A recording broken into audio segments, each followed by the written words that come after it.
الحمد لله حمدا كثيرا، والصلاة والسلام على سيدنا محمد صلى الله عليه وسلم. إن أروع الكلام يعجز عن التعبير عن هذا الموضوع في مثل هذا المجال، لأن الأقلام قد كتبت فيه كثيرا، واللسان قد تحدث عنه كثيرا. كل هذا ما هو إلا قطرة في بحر من هذا المجال الواسع العميق الغزير بالمعلومات، وأرجو من الله أن يحوز على إعجابكم. بعث محمد بن عبد الله صلى الله عليه وسلم والعالم بناء، أصيب بزلزال شديد هزه هزا عنيفا، فإذا كل شيء فيه في غير محله، فمن أساسه ومتاعه ما تكسر، ومنه ما التوى وانعطف، ومنه ما فارق محله اللائق به وشغل مكانا آخر، ومنه ما تكدس وتكوم. نظر إلى العالم بعين الأنبياء فرأى إنسانا قد هانت عليه إنسانيته، رآه يسجد للحجر والشجر والنهر وكل ما لا يملك لنفسه النفع والضرر. رأى إنسانا معكوسا قد فسدت عقليته، فلم تعد تصيغ البديهيات وتعقل الجليات، فصار يستحلي المر ويستطيب الخبيث، وبطل حسه فأصبح لا يبغض العدو الظالم ولا يحب الصديق الناصح. رأى مجتمعا هو الصورة المصغرة للعالم، كل شيء فيه في غير شكله أو في غير محله. قد أصبح فيه الذئب راعيا، والخصم الجائر قاضيا، وأصبح المجرم فيه سعيدا حظيا،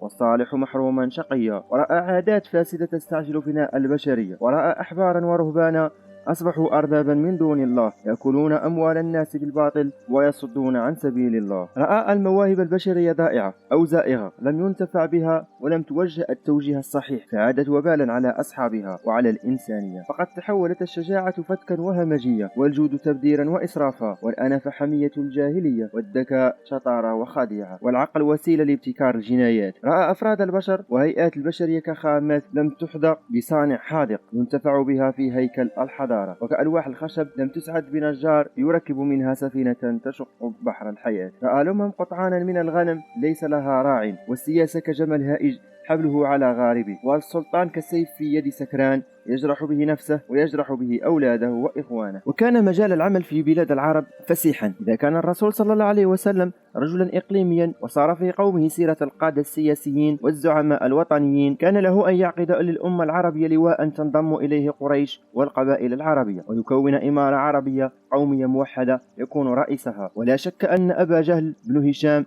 وعتبة بن ربيعة وغيرهما كانوا في مقدمة من ينضم إلى هذا اللواء القومي، ويقاتلون تحته ويقلدونه الزعامة. أما كانوا يشهدون بصدقه وأمانته، أما قالوا له على لسان عتبة وهم ما عرفوا الإغراء السياسي: إن كنت إنما بك الرياسة عقدنا ألويتنا لك فكنت رأسا ما بقيت. وإذا صار له ذلك كان يمكنه أن يرمي الدولة الفارسية بفرسان العرب وشجعانهم، وينتصر للعروبة المهضومة، وينتصر من العجم الظالمين. وكانت في الحياة العربية نواحي اجتماعية واقتصادية كثيرة تحتاج إلى حنكة سياسي وكفاية إداري وعزيمة عصامي وابتكار عبقري، فلو قيد لها رجل من هؤلاء الرجال لكان للعرب شأن كبير وتاريخ جديد. ولكن محمد صلى الله عليه وسلم لم يبعث لينسخ باطل بباطل ويبدل عدوانا بعدوان ويجرم شيئا في مكان ويحله في مكان آخر. لم يبعث زعيما وطنيا أو قائدا سياسيا يجر النار إلى قرصه ويصغي الإناء إلى شقه ويخرج الناس من حكم الفرس والرومان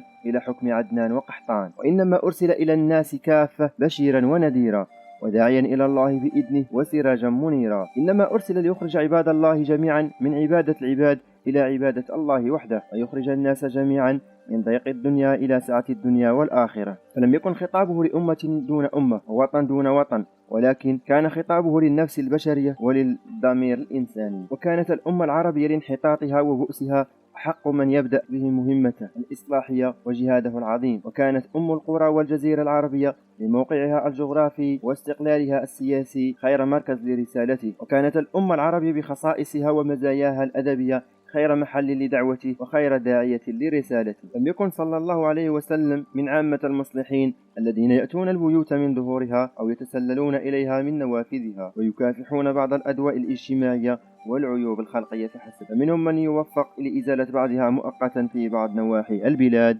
ومنهم من يموت ولم ينجح في مهمته. أتى النبي صلى الله عليه وسلم بيت الدعوة والإصلاح من بابه، ووضع على قفل الطبيعة البشرية مفتاحه، ذلك القفل المعقد الذي أعيا فتحه جميع المصلحين، وكل من حاول فتحه من بعده بغير مفتاحه. ودعا الناس إلى الإيمان بالله وحده، ورفض الأوثان والعبادات والكفر بالطاغوت بكل معاني الكلمة. وقام فيه القوم ينادي: يا أيها الناس قولوا لا إله إلا الله تفلحوا، ودعاهم إلى الإيمان برسالته والإيمان بالآخرة. هذا الموضوع كالشجرة المثمرة، أغصانها مضلة وثمارها لذيذة وممتعة. أتمنى من الله أن تكون نالت كلماتي إعجابكم، فإن كنت أصبت فهذا من الله، وإن كنت أخطأت فهذا من نفسي ومن الشيطان.